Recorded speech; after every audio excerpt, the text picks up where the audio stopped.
네, 안녕하십니까. 목소리 잘 들리시죠?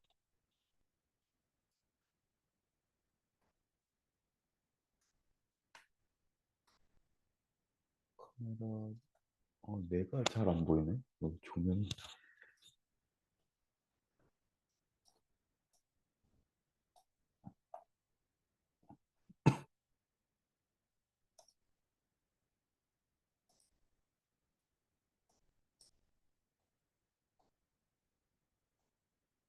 네, 우선은 강의 자료 한번 드릴게요.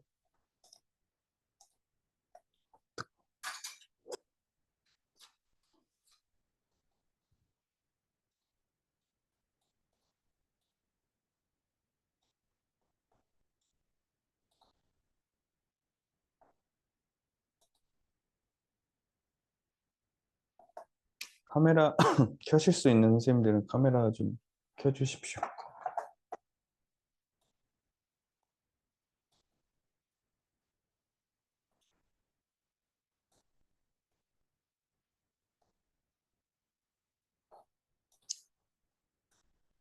이게 제가 한, 한 2주 지난 것 같은데, 감기에 또 한번 세게 걸려가지고, 지금 거의 나았는데, 밤 되면 확실히 이런 장기침이 좀 심해지더라고요.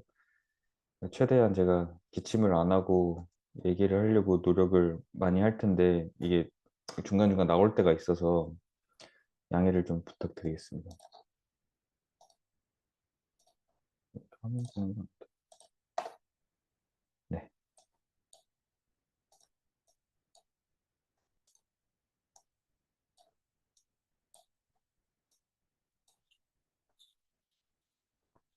할까요?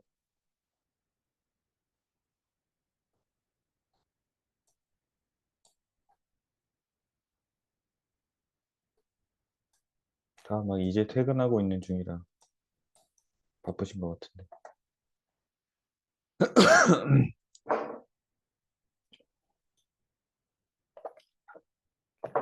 하겠습니다. 오늘 거 1시간 안 걸릴 것 같아요.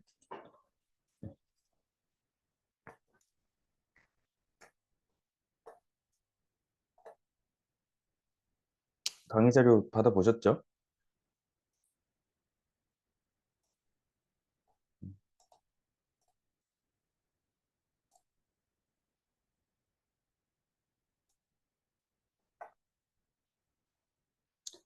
네, 일단 진행하겠습니다. 음, 엉덩이 자극 없는 스쿼트 주제고요. 참 안타깝습니다. 어, 네, 안타깝다고 해야 되나? 음. 근데 스쿼트 할 때 엉덩이가 이렇게 자극이 많이 되는 게 느껴지면 사실 뭔가 잘못하고 있는 거거든요. 강의 이제 진행하면서 차차 좀 더 설명드릴게요. 근데 무튼 스쿼트를 하고 나도 엉덩이 알이 배기지 않고 할 때는 전혀 느낌이 없고 보통 저기 그 회원님들 표현을 인용하면 앞벅지만 아프다고 하죠. 앞벅지만 아픈 그런 스쿼트 움직임 패턴을 가진 분들이 우리 현장에서 왕왕 볼 수 있는데 그 케이스를 가지고 이제 리뷰를 리뷰 리포트를 진행하겠습니다. 이렇게 엉덩이 근육이 잘 쓰이지 않으면 아, 이 항중력근들이라고 하죠.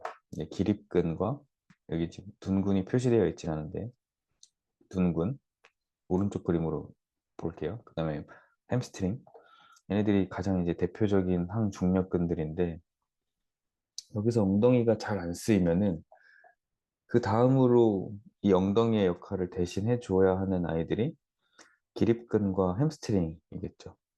근처에 가까이 붙어 있기도 하고 또 유사하게 큰 근육들이니까 얘네들이 일을 많이 좀 더 많이 하게 됩니다. 근데 이것은 뭐 다리를 뒤로 신전시키는 패턴이라든지 어, 이런 패턴에서 허리나 햄스트링의 사용 빈도들이 더 이제 올라가게 되는데 문제는 다리에는 무릎 관절도 존재하기 때문에 힙 익스텐션이라고 가정했을 때 니 플렉션이 동반된 상태에서 힙 익스텐션이면 니 플렉션에서 니 익스텐션으로 넘어가면서 쿼드도 또 쓰이죠. 그러니까 이제 앞벅지가 당연히 힘이 많이 들어가죠. 그리고 더 그 좀 재밌는 사실은 근육의 얘네들 생긴 모양으로 봤을 때 쿼드라이셉스에 있는 근육들은 우선 거진 길죠. 근육들이 크기도 하지만 긴 근육들이 많고 VL 정도로 바스터스 레터럴리스 정도만 좀 사이즈가 좀 평평하고 크고 나머지는 조금씩 더 이제 길게 배열되어 있는데 이런 근육들은 이제 갑자기 큰 힘을 내는 데 있어서는 조금 예를 들면 대둔근 같이 이렇게 넓게 퍼져 있는 근육들에 비해서 좀 불리합니다, 구조가. 오히려 좀 이 잦은 빈도로 사용되는 데 있어서 조금 더 유리한 타입의 근육들이죠. 그러니까 둔근보다 힘도 약하고 이렇게 좀 한꺼번에 힘을 쓰는 걸 별로 그렇게 썩 선호하지 않는데 둔근에 부재가 생기니까 기립근이랑 햄스트링도 열심히 둔근의 부재를 메꾸려고 일을 하지만 이게 스쿼트 같은 패턴에서 리플렉션 익스텐션이 동반되니 쿼드까지도 힘이 훨씬 더 많이 들어가는 거죠. 그리고 쿼드라이셉스가 지금 말씀드리는 뭐 엉덩이랑 햄스트링 이런 데 근육들 중에서 힘이 좀 제일 안 좋아요. 그러니까 제일 빨리 지치겠죠. 그러니까 제일 빨리 힘이 드는 걸 느끼고 그 힘이 드는 게 느껴지니까 여기에 이제 이렇게 당연히 근육의 자극이 더 많이 느껴지겠죠. 스쿼트를 해도. 네, 그런 현상들이 이제 발생이 되는 거죠. 그리고 또 하나 이 강의에서 또 나오지만 이렇게 우리가 공부했듯이 사선 시스템이 또 생기죠. 둔근과 반대측 광배근이 연결돼서 광배근은 이 우리 팔을 움직일 때도 이 역할을 해주죠. 이게 굉장히 중요합니다. 그러니까 양측을 평행하게 둔 상태에서도 우리가 지금 이 둔근의 부재, 엉덩이 근육들의 부재를 살펴보아야 하지만 이 사선으로 그러니까 즉 대칭이 얼마나 잘 이루는지도 함께 봐야 돼요. 그러니까 양쪽 둔근의 기능이 다른 그러니까 앞쪽에 있는 근육들 그리고 둔근이지만 같은 라인에 있는 기립근이나 햄스트링에 비해서도 밸런스가 안 맞는 것도 보고 반대편에 있는 기랑될 수 있는 근육들과에도 상관관계를 봐야 하지만 이 기능적인 패턴으로 사선으로 대칭으로 존재하기 때문에 이 두 가지의 밸런스도 함께 이제 고려를 해봐야 된다라는 거죠. 자, 그러면은 엉덩이의 이 부재로 인해서 어떤 그 문제점들이 생길 수 있고 우리가 어떻게 접근해야 되는지 조금 기능해부학적으로 살펴볼게요. 엉덩이 기능 액션 오랜만에 기능해부학 수업을 잠깐 하는 것 같은데 엉덩이 첫 번째 기능이 뭐죠? 액션?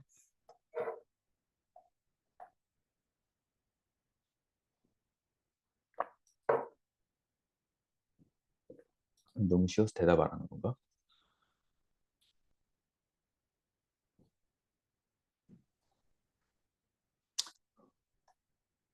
너무 대답을 안 해? 네, 그냥 제가 할게요. 네, 그렇죠. 너무 쉽죠. 네, 고관절 신전하고 그 다음에 뭐 후방 경사 만들고, 그렇죠. 그리고 뭐 에비덕션에서도 기여할 수 있고 아래쪽 영역은 에디덕션에도 기여하고 외회전도 만들고요. 뭐 이 정도는 기능해부학 책 펴보면은 다 나와 있는 내용들이죠.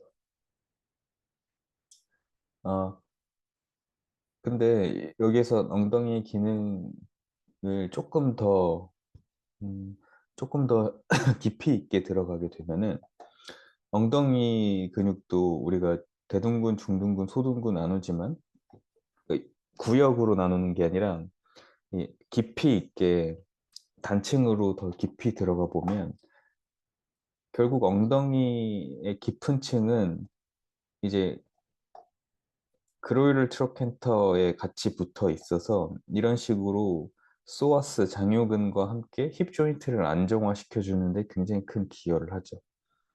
흔히 말하는 속근육도 엉덩이 대둔근도 속근육 역할을 한다라는 거죠.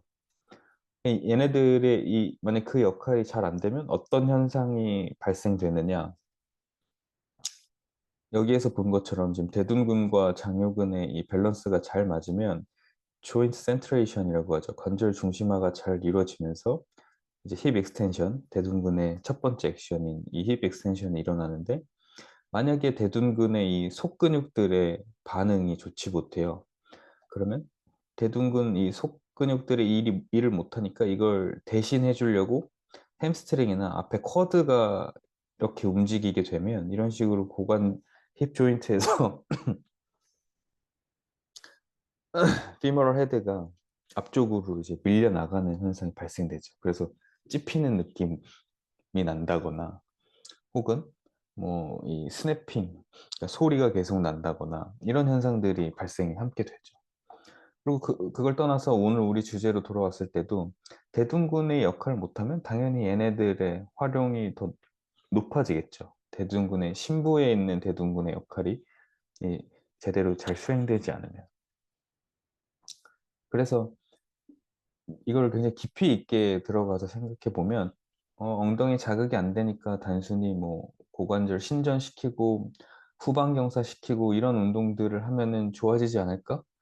그런 사람들도 있어요. 하지만 그렇지 않은 사람들도 있어요. 이렇게 더 속 깊은 대둔근의 층부터 컨트롤해야 하는 사람들도 있고 그냥 이게 좀 보편적인 힙 익스텐션 운동, 뭐 예를 들면 브릿지 같은 거 그런 것들을 좀 해준 다음에 스쿼트를 하면 괜찮아지는 사람들도 있어요.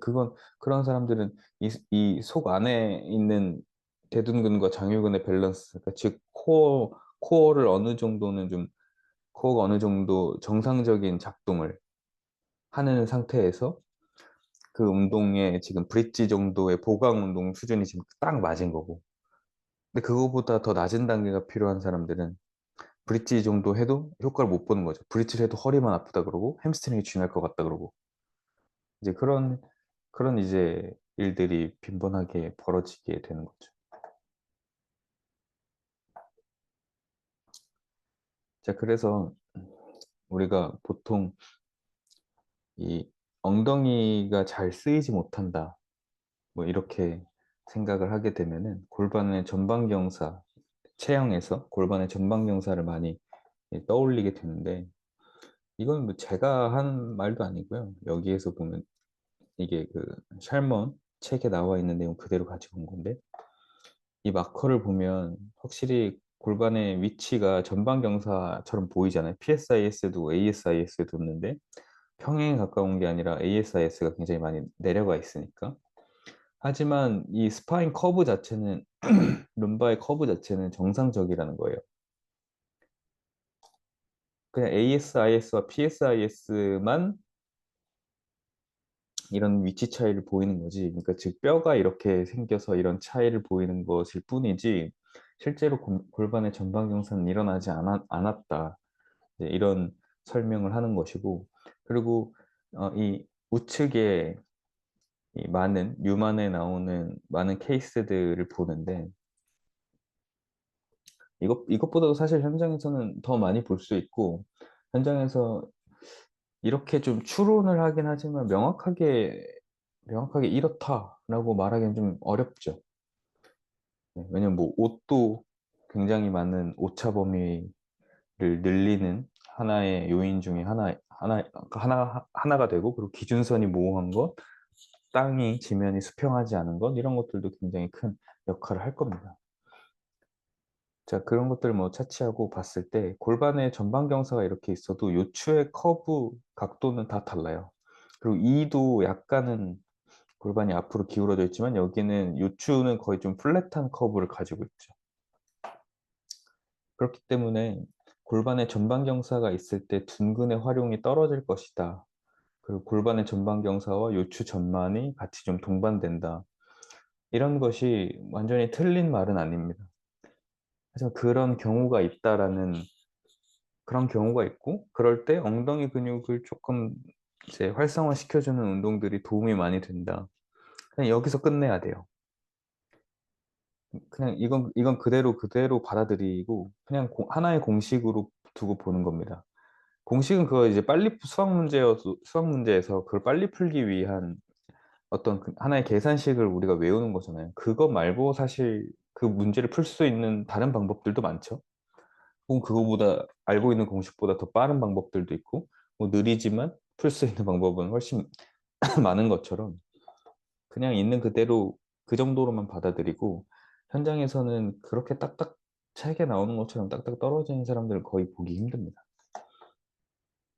그래서 이 아래가 지금 케이스 리포트 하는 고객님의 그 전반적인 특징들인데, 골반의 전방 경사를 제가 뭐 체크는 해놨지만 그렇게 크지 않아요. 네. 그럼 뭐 옷을 다 당연히 입고 있고, 제가 촉지에서 본 거라 뭐 확연히 있다라고 말하기 모호할 정도의 수준이고, 하이퍼니도 그러니까 과신전 무릎도 백니도 그렇게 크지 않습니다. 백니를 보는 기준이 이 정중선이 이 미드풋에서부터 위로 올라가는 정중선이 파텔라 바로 뒤를 지나는지 아닌지를 보는 거거든요. 그러니까 당연히 파텔라 끝으로 이 앞쪽으로 정중선이 지나면 무릎 많이 뒤로 밀려 있는 거죠. 근데 뭐 그 정도로 심하진 않아요. 뭐 약간 그런가? 그럴 수 있겠네. 대신 이 쿼드의 발달이 좋아가지고 그렇게 좀 보입니다. 뒤에서 클라이언트 사진이 나오겠지만. 그리고 가장 제가 좀 집중해서 봤던 거, 이거는 확연하게 얘기할 수 있는 거, 플랫백. 척추 자체에 이런 만곡이 적어요. 거의 플랫합니다. 이게 가장 이제 특징적인 거였죠. 그래서 간단하게 이 고객님의 이 체형을 좀 정리하면은 이렇게 돼 있어요. 우측으로 전반적으로 좀 이렇게 다 무너져 있고요. 양쪽 이 무릎은 다 좀 내회전돼 있습니다. 근데 허벅지 쪽에서의 내회전이 심하고, 아래 영역에서는 발 쪽 영역에서는 그렇게 심하진 않아요.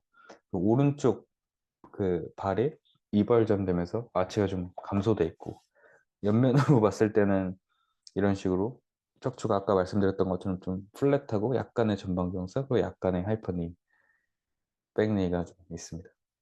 그 실제 사진이에요.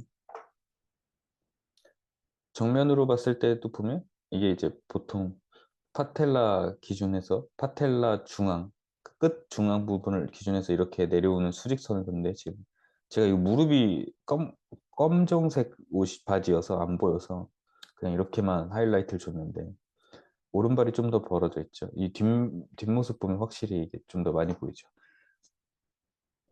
오해가 있을까 봐 서 있는 자세 하나만으로 제가 이것을 단정 지은 게 아니라, 뭐 뒤에도 나옵니다. 스쿼트라든지 보행이라든지 여기서도 다 똑같은 결과가 나와요.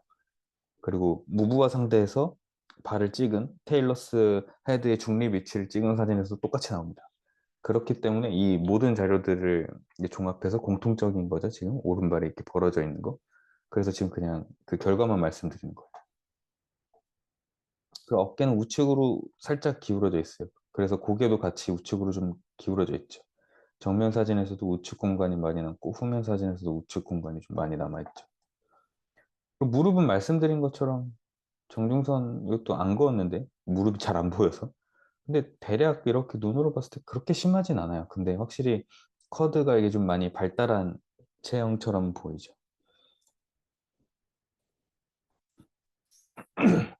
자, 그리고 이제 간단하게 이분의 히스토리 요약입니다. 실제 평가했던 평가지고. 음. 어, 젊은 여성분이고요. 이미 운동을 하고 있어요. PT도 받고 있고, 보디빌딩식으로 PT를 받고 있어요. 운동한 지도 좀 됐어요. 뭐, 한 1년 정도 됐고, PT 받은 지는 뭐, 한 2개월? 2, 3개월 정도 됐다고 하셨던 것 같은데. 네. 그럼, 가장 뭐, 운동의 목적이나 이런 건 뭐, 특별히 뭔가 없습니다. 건강증진이 그 큰 목적이고, 그, 간호사셔서 환자분을 이렇게 베드에서, 베드로 이동할 때, 갑자기 뭔가 이제 당기고 아니면 밀치고 이런 것들을 이제 할 때, 이 어깨가 좀 아프고, 그래서 이제 미는 운동 같은 거 할 때 우측 어깨가 비틀어지는 느낌. 그리고 오른쪽 이제 어깨, GH 조인트에 벌사이리스가 관절 낭염, 그 윤활액이 들어가 있는 관절 주머니 있죠? 거기에 이제 염증이 생기는. 그러니까 이제 뭐 좀 그 움직임 패턴이 좋지 못하겠죠. 이 어깨 쪽이. 그래서 그런 게 있었지만 그렇게 심하진 않은. 근데 여기서 굉장히 재밌는 게 이 히스토리에 엉덩이 힘 안 들어간다는 얘기는 없죠. 그냥 건강 증진을 위해서 왔고 지금 PT도 받고 있는데 저한테는 왜 왔냐면은 그냥 이걸 받아보고 싶었대요. 체형 이런 평가라든지 이런 것들. 자기 문제점이 자기 생각했을 때는 있는 것 같은데 뭔지 정확하게 모르겠다 그래서. 그래서 이제 평가를 하다가 팔페이션을 하잖아요. 근데 그냥 이건 재밌게 들으세요. 쿼드의 톤이 너무 높아요. 햄스트링에 비해. 그리고 글루스에 비해. 쿼드의 톤이 굉장히 높아요. 그리고 척추 길이끈의 톤도 굉장히 높아요. 그래서 제가 여쭤봤어요. 어제 하체 운동했냐고. 했대요. 되게 놀라요. 2, 30분밖에 안 했는데 어떻게 알았냐고. 그래서 또 다시 물어봤죠. 평소에 하체 운동하면 엉덩이 힘 잘 안 들어가시죠? 엉덩이 알 잘 안 배기죠? 그러니까 맞대요. 그럼 스쿼트를 많이 하세요? 그러니까 스쿼트가 엉덩이 자극에 전혀 오지 않아서 스쿼트를 잘 안 한대요.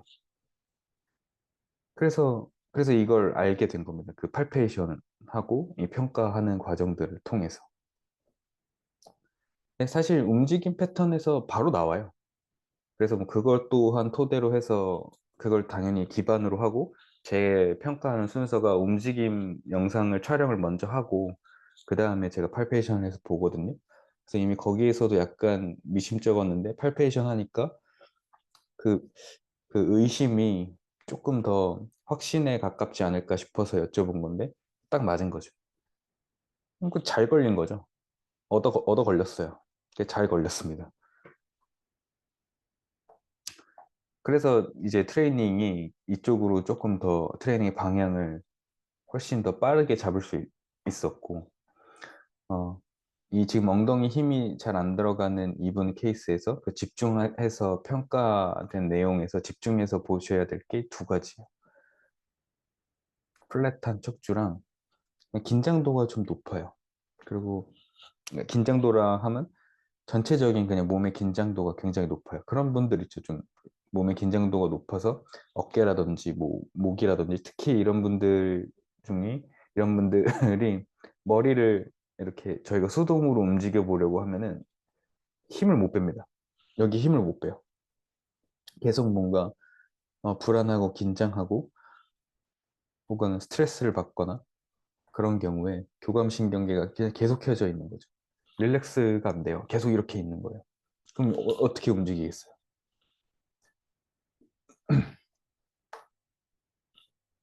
네. 그래서 이 두 가지가 지금 가장 큰 거고 역서로우 패턴도 조금은 나오는데 누우면 괜찮아집니다. 앉은 자세에서는 약간 호흡 리듬이 좀 안 좋은 것 같은데 하지만 누워서 시간이 좀 지나면 괜찮아져요.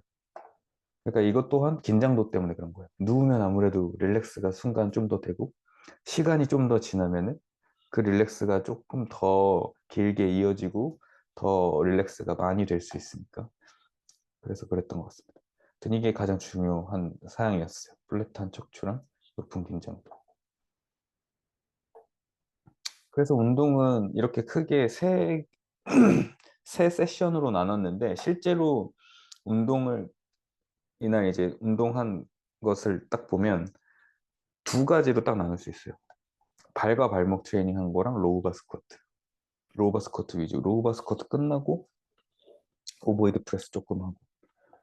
이 어깨, 오른쪽 어깨 미는 거 할 때 이제 힘들다 그러셨습니다. 약간 힘 안 들어간다는 느낌이 있었으니까. 그것도 없어졌습니다. 트레이닝하고. 한 세션만 하는데 바로 효과가 나왔어요.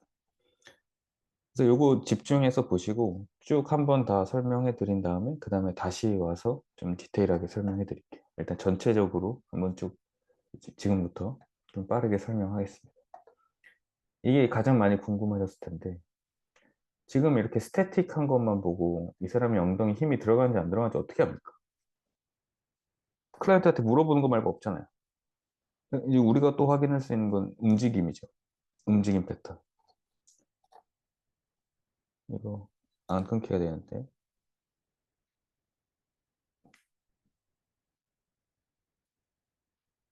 자, 좀 끊기나요? 어떤가요? 이게 영상이 잘, 일단 또 틀어볼게요. 잘 안 보이신다 그러면 제가 그냥 설명을 하고요. 잘 보인다 그러면 여러분들이 좀 보실 수 있게 반복 재생을 몇 번 하겠습니다. 살짝 끊기나요? 오케이, 오케이. 뭐 이렇게 잠깐 멈추면 그래도 좀 되겠죠?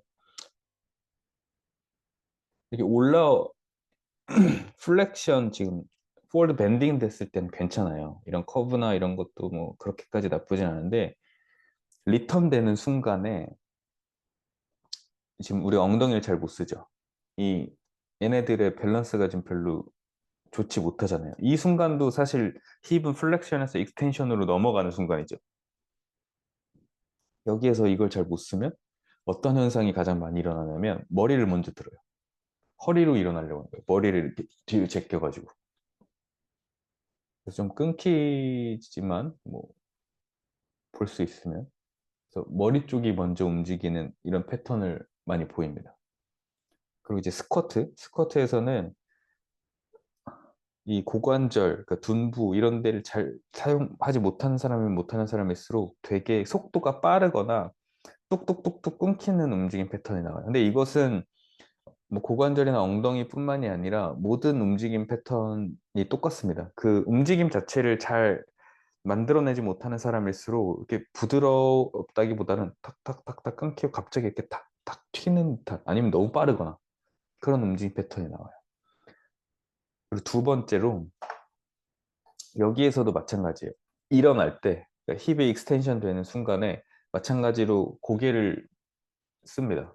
이걸 이렇게 써요. 고개를 이제 뒤로 젖히고 고개를 뒤로 움직이게 되는 거예요. 그리고 네, 이쪽을 한번 볼게요. 앉았다가 앉는 속도 굉장히 빠르고 일어날 때도 머리가 이렇게 움직여지는 게 보이나요?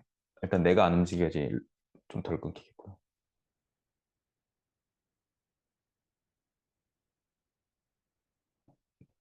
이런 식으로 이런 지금 방금 말씀드렸던 둘 다 공통적인 게 머리를 움직여서 힙 익스텐션을 함께 이 보조하려는 그러니까 힙 익스텐션이 원활하게 잘 나오지 않으니까 이 넥 익스텐서들을 같이 활용하면서 결국 기립근 쓰는 거죠.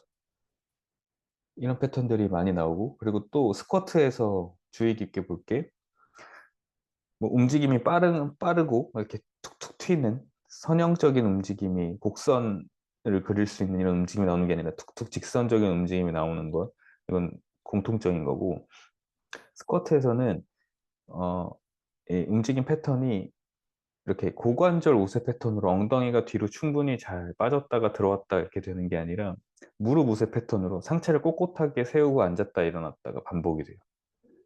그 둔부를 잘 사용하지 못하게 되면. 그래서 마지막으로 한 번 더 들어볼게요. 앉아있을 때도 상체가 굉장히 많이 이렇게 꼿꼿이 세워져 있는 패턴이죠. 그래서 이런 것들이 특징적입니다. 그래서 이건 지금 비포고, 이건 애프터인데, 여기에서도 잘 끊겨서 보이신다고 했지만, 여기에서도 지금 뒷모습이 좀 일어날 때 머리를 뒤로 젖히는 게 보여요. 근데 여기에서는 머리가 굉장히 좀 편안해진 거를 좀 볼 수 있거든요. 머리를 크게 컨트롤하지 않아요. 머리는 그냥 중심을 유지하기 위해 중심만 잡고 있어요. 그리고 이건 끊겨도 보이는 게 여기는 앉는 속도 빠르고 여기는 앉는 속도 느리죠. 저 천천히 앉으라고 말 안 했습니다. 정말 말하지 아무 말도 안 했어요. 제가 뭐 항상 평가할 때마다 말씀드리지만 정보 많이 주지 말라고 그러죠. 테스트하는 거니까. 그냥 앉았다 일어났다 하라고 한 거고 또 하나 볼 수 있는 건 우측발이 아까 이벌전 돼 있다가 있죠. 그래서 우측이 지금 더 많이 벌어져 있는데 지금 여기에서는 그런 현상이 많이 줄어들었죠. 이거는 끊겨도 보일 것 같아요. 발은. 그렇죠. 음. 이거 한 번 한 거예요, 한 번. 운동 한 번 하고 바로 찍은 거예요. 자, 지금 그 설명드린 특징들 외에도 굉장히 중요한 게 있어요. 다리 운동 혹은 움직임에서 엉덩이 허벅지가 실제로 힘을 쓰면 발이 지면을 밀어서 그 움직임을 만들어내요. 걸을 때도 엉덩이랑 뭐 허벅지 뭐 이런 근육들은 이제 근수축의 그 전기 신호를 받아서 화학 신호를 받아서 이제 화학 전기 신호를 받아서 그걸 이제 전달하죠. 수축해라. 그럼 쭉쭉쭉쭉 전달돼서 발까지 내려가죠. 그럼 발이 지면을 밀지 않으면 보행은 일어나지 않아요. 허벅지랑 엉덩이 힘이 아무리 좋아도 발이 지면을 밀어주는 발이 견고하지 못하면 혹은 발의 일부만 쓰인다면은 제대로 걸을 수가 없어요. 스쿼트 당연히 마찬가지죠. 뛰는 거 당연히 마찬가지죠. 웬만한 운동들은 다 그래요. 근데 우리 트레이닝 상황에서 보디빌딩식의 운동 패턴들 중에서는 OKC 상태에서 다리 운동하는 것도 많죠. 그래서 발이 지면에 닿지 않아도 되는 운동들은 여기에 해당 사항에서 조금 멀 수 있는데 스포츠 상황이다. 그리고 보편적인 일반적인 움직임, 운동이 아니라 움직임의 상황이다라고 했을 때 사람은 서서 움직이려면 일단 발이 지면에 닿아야 되니까 무조건 발이 굉장히 중요해요. 아까 여기에서도 머리가 뒤로 젖혀진다 그랬죠? 이게 발이 지면을 끝까지 못 밀기 때문에 어떻게든 몸을 세우려고 하는 거예요. 앉았다가 일어나는 것도 굉장히 중요합니다. 앉았다 일어나는 거, 뭐 스쿼트건 데드리프트건 어찌됐건 몸이 이렇게 숙여졌다가 일어날 때 지면을 밀어야 돼요, 발이. 이 큐잉이 들어가야 돼요. 트레이닝을 할 때도. 몸을 세우려고 하면 이런 패턴으로 세우는 사람들이 굉장히 많아요. 무슨 근육을 중재하고 뭐 어떤 움직임 패턴을 재기억하고 이런 거 되게 중요하고 당연히 해야 하는 일인데 그것 그것보다 더 쉽고 빠르게 해결할 수 있는 게 발로 제발 발로 지면을 밀라고 이 큐잉이 반드시 들어가야 돼요. 발로 안 밀면 다리에서는 움직임 동작에서는 무슨 일이 일어나질 않아요. 그렇기 때문에 발이 굉장히 중요합니다. 이것도 좀 끊기겠지만 자, 여기에서는 두 가지를 집중해서 볼 수 있는데요. 이 비포고 애프터인데 우측발의 이벌전되는 정도가 조금 감소했고 또 크게 눈에 띄는 게 좌우 팔 스윙의 폭이에요.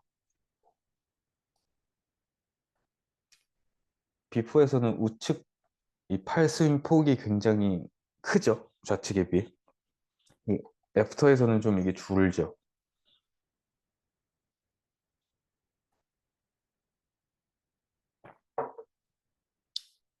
지금 이게 뭐예요? 앞서 설명드렸던 대로 이분이 둔근에 부재가 있어요. 그래서 발이 지면을 끝까지 잘 못 밀어요. 양발 다. 오케이, 그건 알겠어요. 근데 걸을 때 그게 미는지 안 미는지 안 보이잖아요. 걷는 정도 수준으로. 그래서 우리가 스쿼트 패턴이나 아니면 포워드 밴딩의 리턴으로 확인했어요. 그거. 근데 지금 좌우측이 또 다르잖아요. 아까 말씀드렸던 이거. 지금은 앞에서 계속 이제 이거를 이야기했었던 거고, 이렇게. 넓게 보면 이렇게. 근데 지금 이걸 말하는 거예요. 그러니까 결국 우측 둔근과 좌측 광배근이 연결돼 있으니까 광배근 팔에 붙어 있죠. 그래서 팔을 앞뒤로 움직이는 데 기여할 수 있죠. 한쪽이 많이 움직이고 지금 우측 팔이 많이 움직이고 좌측이 많이 못 움직였었잖아요. 그렇죠? 그렇다는 얘기는 좌측 이렇게 해석될 수도 있죠. 좌측 다리가 지면을 충분히 밀지 못해서 보상으로 우측 팔이 굉장히 많이 움직이는 형태가 나온 걸 수도 있다. 이렇게 해석될 수도 있고, 혹은 그 반대로 해석될 수도 있어요. 이쪽이 굉장히 강하게 지면을 밀어서 동작이 이 팔의 스윙 동작 폭이 커지고 우측은 좀 우측 다리는 지면을 미는 힘이 좀 약해서 뭐 아치도 무너져 있고 그래서 좌측 팔 스윙이 작아졌다. 무엇인지 몰라요, 정확하게. 몰라요.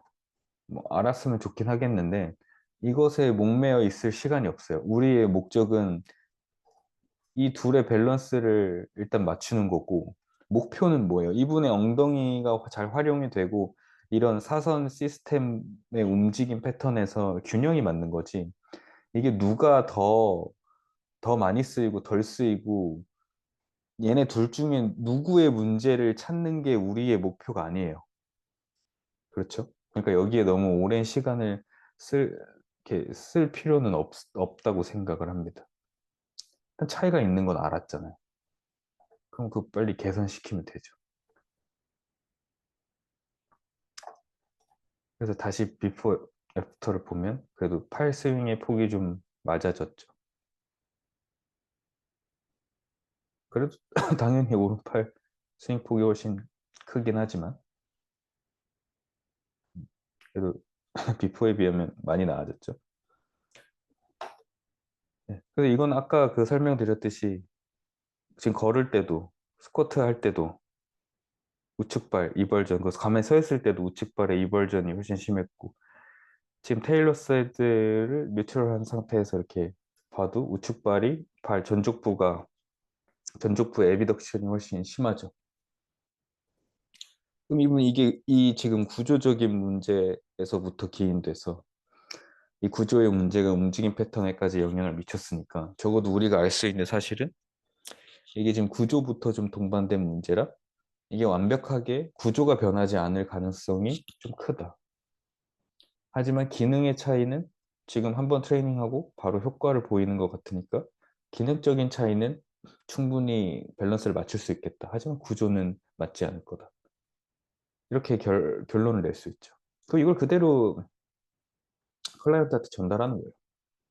우리가 할 수 있는 건 여기까지고 우리가 할 수 없는 건 여기까지다.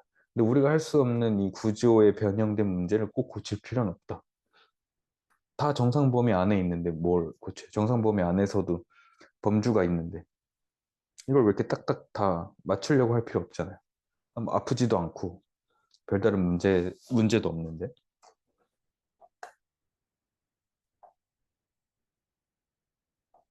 자, 그럼 이제 그 어떤 트레이닝이 효과적일지에 대해서 트레이닝으로 좀 넘어가서 이야기해 볼게요.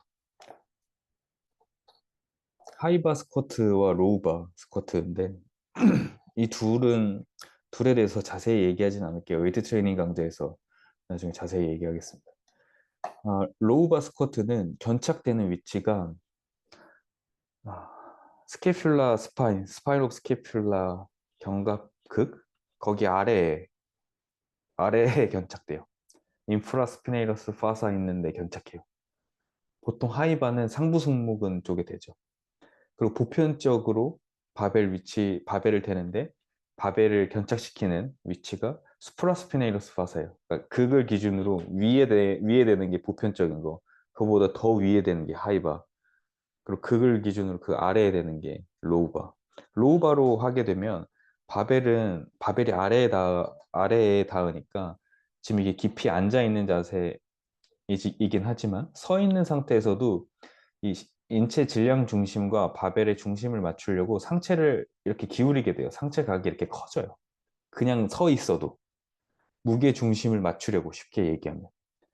서 있는데 엉덩이를 뒤로 로우바를 견착시켜 놓고 엉덩이를 뒤로 안 빼고 있으면은 바벨이 뒤로 굴러 떨어질 것 같아요. 빈 반은 되겠지. 힘으로 버티면 되니까. 여기 100kg만 딱 올려도 못 해요. 못 서 있어요. 이렇게 딱 서 있으려 그러면 힘 엄청 줘야 돼요. 근데 앞으로 살짝 기울이면 되게 편해지죠. 무게 중심이 맞아지니까. 그렇기 때문에 이 엉덩이가 쓸 수 있는 모멘트 팔이 훨씬 길어져요. 파란색 레버가. 반면에 이 앞쪽의 레버는 짧아졌죠. 그러니까 앞쪽으로는 힘이 덜 가는 거예요. 앞쪽으로는 그만큼 모멘트 팔이 짧으니까 토크를 좀 덜 발휘돼요. 이쪽을 많이 쓰이는 거예요. 하이바는 반대로 앞쪽을 좀 더 많이 쓰죠. 하지만 엉덩이도 많이 써요. 하여튼 무튼 그래도 로우바가 훨씬 더 이제 힘을 많이 쓰는 움직임 패턴이죠. 그래서 이제 제가 로우바를 당연히 선택한 것도 있지만 이거 너무 단순해요.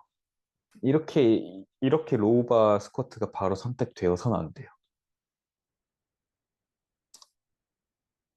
이 도대체 무슨 멍멍이 같은 소리냐 뭐 이렇게 얘기할 수도 있는데 제가 이분 케이스를 바로 보고 평가해보고 그 다음 이제 트레이닝 그 운동 프로그램 설계한 다음 트레이닝 들어갔을 때 바로 로우바를 했던 건 보디빌딩식의 운동을 하고 있어요. 1년 정도 자기가 운동 해본 사람이에요.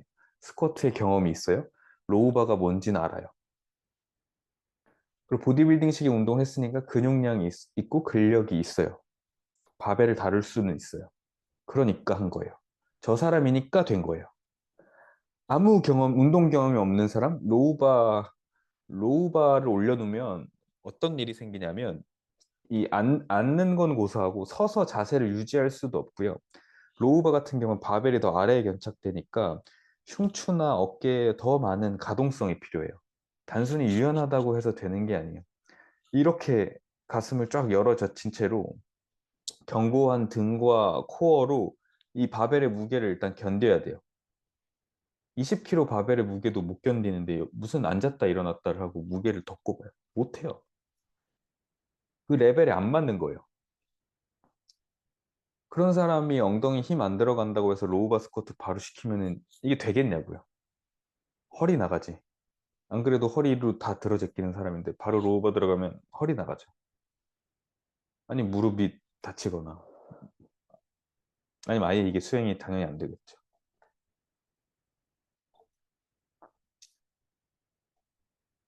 두 번째, 아까 강조드렸던 발.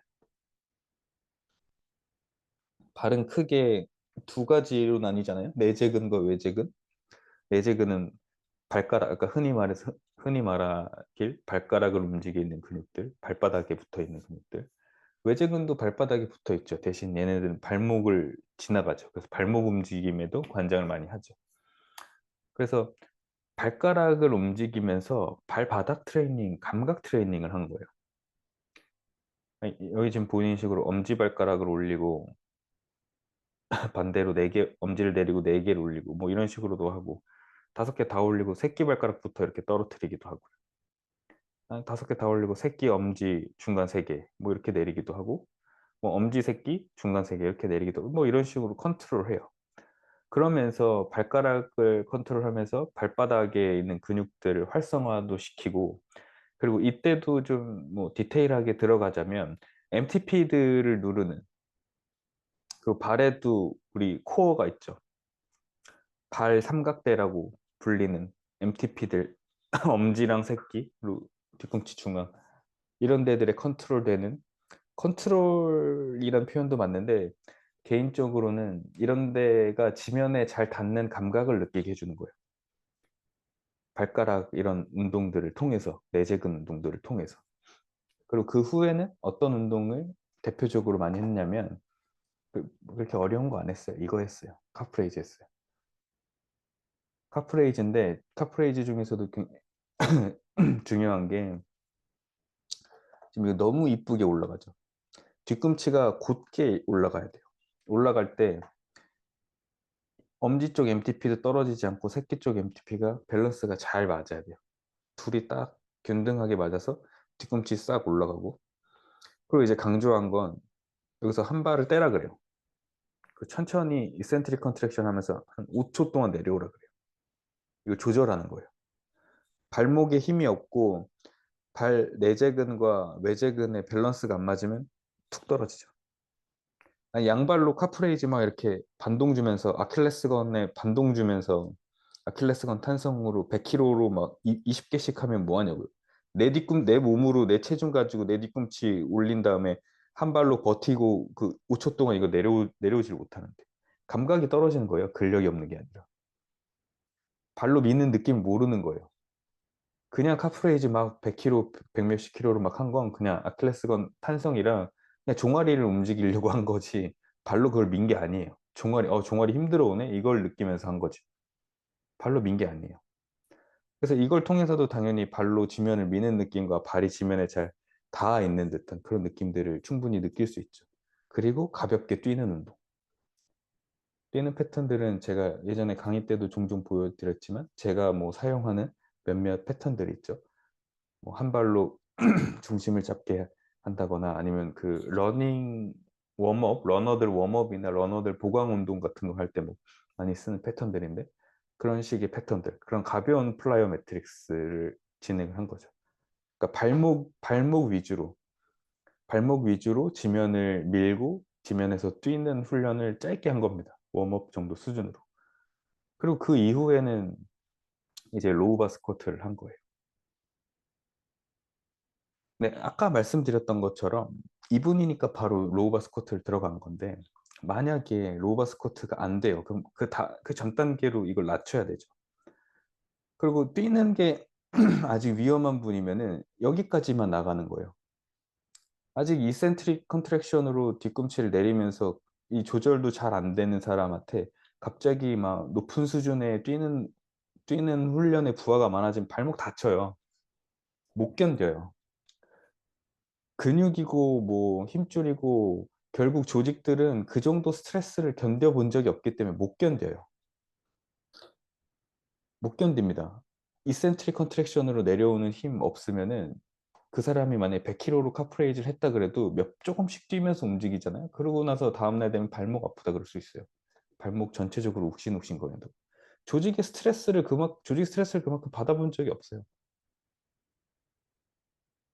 100kg로 카프레이즈 하는 거는 해봤는데 100kg로 카프레이즈 하는 건 100kg가 추가되는 거잖아요. 근데 뛸 때 한 발로 착지하게 되면은 내 몸의 5배에서 8배까지 부하가 실려요. 내 체중에. 그 80kg인 남자가 100kg 얹어서 카프레이즈 하는 거랑 내 체중이 갑자기 5배면은 400kg에서 640kg가 갑자기 순간적으로 실려야 되는데 그걸 계속 반복해서 쪽으로 하면은 굉장히 힘들어지는 거죠. 조직은 스트레스 당연히 받는 거고. 그래서 난이도를 좀 낮출 수 있어야죠. 만약에 로우 바 스쿼트가 잘 안 돼서 한 단계 정도 낮춰야겠다. 그러면 가장 많이 하는 게 스티브 레그 데드리프트, 그러니까 보디빌딩식 혹은 루마니안 데드리프트. 스티브 레그 데드리프트와 루마니안 데드리프트가 좀 더 많죠. 보편적이고. 루마니안 데드리프트. 이것도 또 좋죠. 로우 바 스쿼트를 하려 그래도 코어가 견고해야 되고 등이 올곧게 서지 않으면 여기 바벨 못 얹는다고 했었잖아요. 좋고 프론트 스쿼트도 너무 좋죠. 체간을 딱 안정적으로 세울 수 있으니까. 그래서 이런 것들이 이제 충분히 근력이 좀 형성이 되고 체간에 좀 안정성이 확보되면 그 다음에 로우 바 스쿼트 같은 운동으로 나아가게 되죠. 여기서 뭐 바벨로 같은 것도 굉장히 보강 운동으로 좋고 이런 식으로 하는 거예요. 근데 이거보다 더 낮으면 어떻게 할 거예요? 더 낮게 들어가야 돼요. 그러면 뭐 여러분들 알고 있는 브릿지라든지 아니면 뭐 캐틀벨로 원레그 데드리프트라든지 뭐 이런 것이 있을 수 있겠고 그거보다 더 낮아야 되는 수준이면 제가 골반 교정 운동 그 강좌 때 뭐 말씀드렸던 뭐 국소 부위의 컨트롤부터 시작해서 좀 더 낮은 단계 사람들 우리 흔히 표현하는 표현 방식으로는 재활 운동 정도 수준의 단계 운동들 진행해야 되는 거죠. 거기서부터 가야 되는 거고. 근데 중요한 거는 이거를 어떻게 판단할 수 있느냐예요. 이걸 어떻게 판단할 수 있느냐.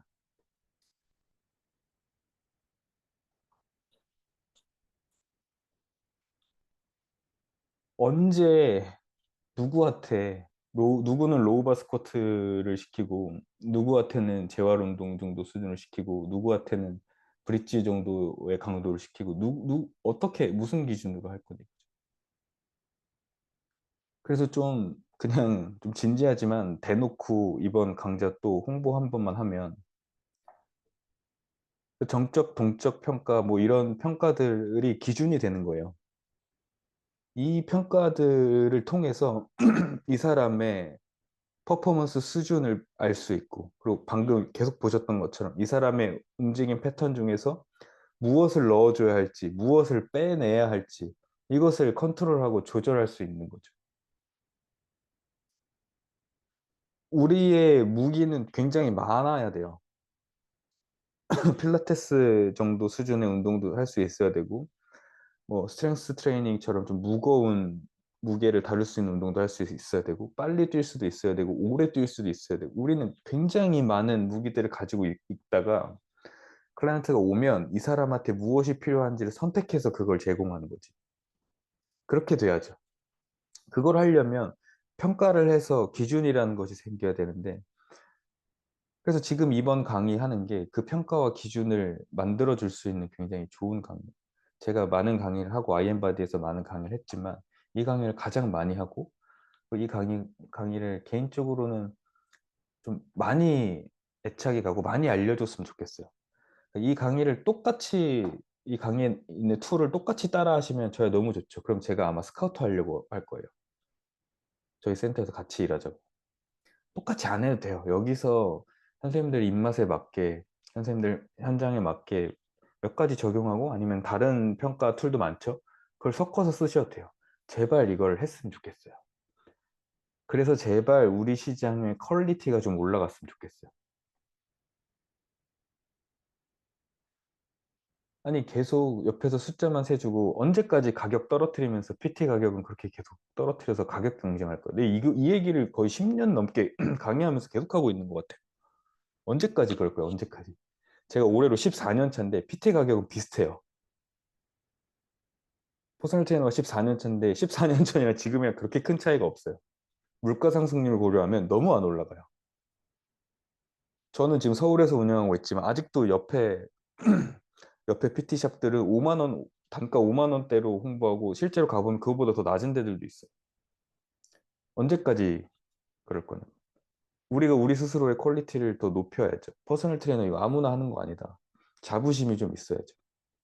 프라이드가 좀 더 강해져야죠.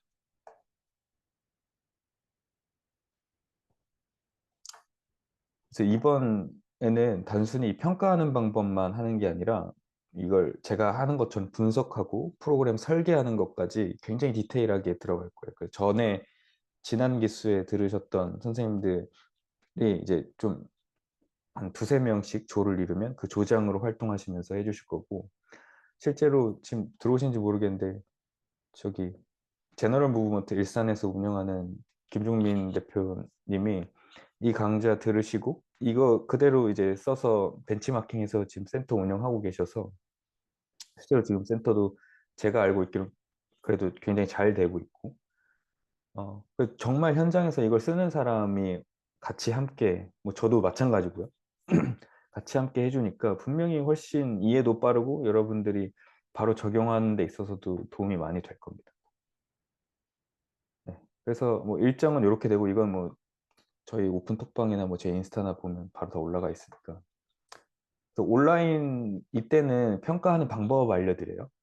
평가하는 방법 알려드리고, 현장 실습은 당연히 이 모든 과정 다 합니다. 평가도 실제로 실습하고 분석하고 프로그램 설계까지. 그리고 마지막 케이스 리뷰는 수강하시는 선생님들이 케이스 리뷰 하시는 거예요. 당연히 제가 도와드리고.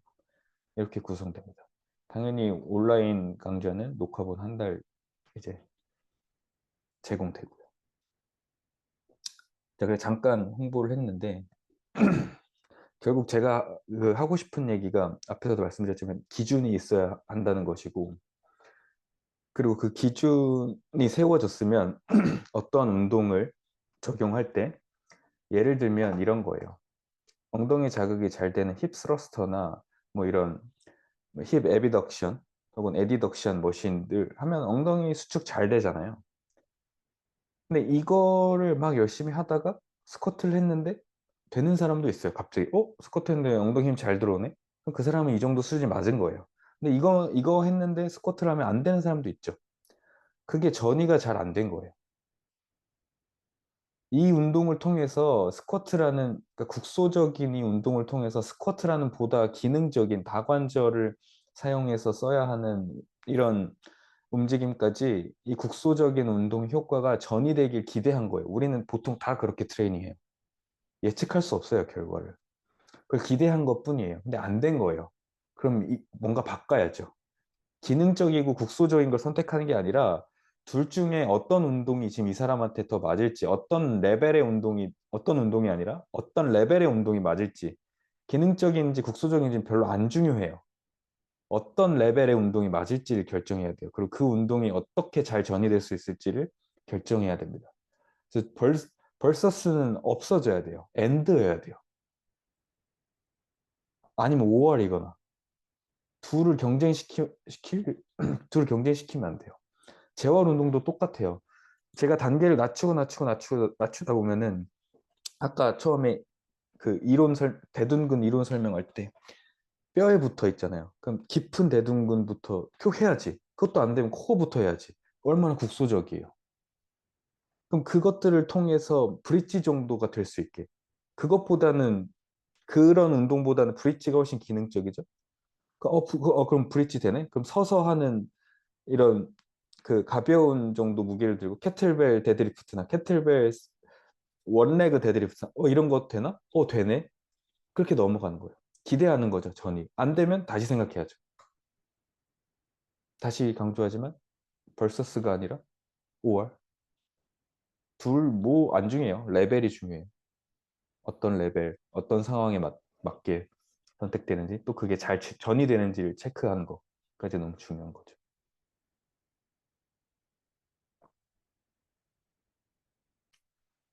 자, 그리고 마지막으로 이거는 뭐 여러분들도 많이 고민해 보시고 생각해 보셨던 주제일 것 같은데 제가 앞에서도 기능적, 국소적 이런 말들을 했지만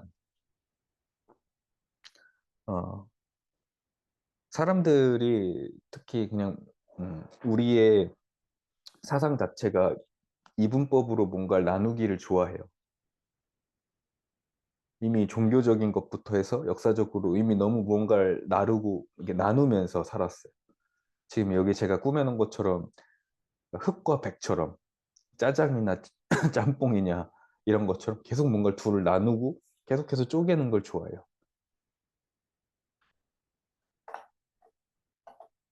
그래서 트레이닝과 레슨, 트레이닝은 앞에 퍼스널을 붙일게요. 보디빌딩은 트레이닝의 범주예요. 필라테스도 트레이닝의 범주고 스트레칭도 트레이닝의 범주고 달리기도 트레이닝의 범주예요. 필라테스는 레슨 받으러 가죠. 필라테스를 배우러 가죠. 근데 그러니까 요즘 퍼스널 트레이닝 받는다 그러면 거의 다 보디빌딩을 해요. 거의 다 보디빌딩 하는 건 퍼스널 트레이닝을 하고 있는 게 아니라 보디빌딩 레슨 하는 거예요. 필라테스에서 필라테스 운동 컨셉 자체가 체형 교정이나 코어를 타겟하고 아무래도 그 빅 머슬보다는 국소 근육의 작은 근육들 타겟하다 보니까 체형 교정이나 재활 운동 그리고 그 정도 단계의 운동이 필요한 사람한테 효과가 좀 좋죠. 그렇다고 이 필라테스가 그 사람에 맞춰서 뭔가 필라테스 알려주지 않잖아요. 필라테스 그래서 레슨이죠. 다른 거 다 똑같아요. 트레이닝은 특히 퍼스널 트레이닝은 그 사람에 맞춰서 그 사람이 지금 보디빌딩 식의 운동이 필요해? 그럼 그걸 넣어주고 필라테스 식의 운동이 필요해? 그럼 그걸 넣어줘야 돼요. 뭘 더 넣고 뭘 뺄지를 결정하는 거예요. 그게 퍼스널 트레이닝이에요. 이, 이 가치관이 여러분들의 머릿속과 마음속에 꽉 자리를 잡고 어떠한 강의를 듣고 어떠한 공부를 하시건 이 기준이 흔들리지 않은 채면 지금 제가 이렇게 그냥 단편적으로 나눠놓은 카테고리가 여러분들 마음속에도 많이 있을 텐데 그 공부된 내용들, 여러분들이 학습된 내용들을 그 카테고리 안에 잘 분류해서 넣으세요. 그게 여러분들의 무기들이 다 되니까. 그래서 나중에 이런 평가 툴, 제 걸 쓰면 너무 좋겠지만 이번 강좌를 많이 신청해주면 너무 더 좋겠지만 제 걸 쓰건 아니면 다른 사람 걸 쓰건 간에 평가 툴을 기준으로 이 사람의 운동 레벨을 설정하고 그 설정된 운동 레벨에서 이 사람이 운동을 했을 때 다음 단계로 이것이 전이가 잘 되는지를 계속 체크하면서 잘 안 된다면 다른 무기를 꺼내서 사용하면서 그렇게 퍼스널 트레이닝이 이루어졌으면 좋겠습니다. 레슨 말고요. 오늘 강의는 여기까지고요. 줌이 꺼질 수도 있을 것 같아요. 이게 제가 시간 연장하는 그 줌 유료 구독을 했는데 네. 일단 질문을 받을게요. 음. 꺼지나? 꺼지면 그냥 꺼지는 대로 하고요. 질문 받을게요. 강의 어떠셨습니까?